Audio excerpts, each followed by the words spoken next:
यांनी एवढी चूक केली ना, यांनी विनाकारण या मुळे वाढून ठेवल्यामुळे त्यांच्या जातीच्या मुळावर आल्या.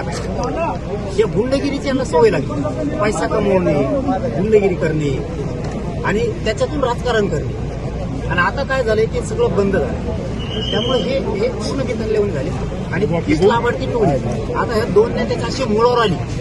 यांच्यापासून मराठा समाज तुटायला लागला, दलित मुस्लिम तुटायला लागला, यांच्यापासून बंजारा समाज लांब जायला लागला, त्यांच्यापासून सगळे लोक लांब जायला लागले आणि त्यांच्याही जातीत आता पण विसरून झाली की ह्या लाभार्थी टोळी ह्या धन्याने यांनी तयार केली. याच्यामुळे आपली जात बदनाम झाली. कारण आमची मराठा समाज या जातीवर इतकी माया करायचा, इतकी इज्जत करायचा त्यांची, पण यांनी असले प्रकरण सुरू केल्यापासून लोक त्यांची माया इज्जत करीना आणि हे त्यांच्या जातीच्या हुशार लोकांच्या लक्षात यायला लागलं. या लाभार्थी टोळीमुळे आपली जात बदनाम व्हायला आणि म्हणूनच यांना दंगल घडवायची या लाभार्थी आणि नेमकी आम्ही ते होऊ देत नाही.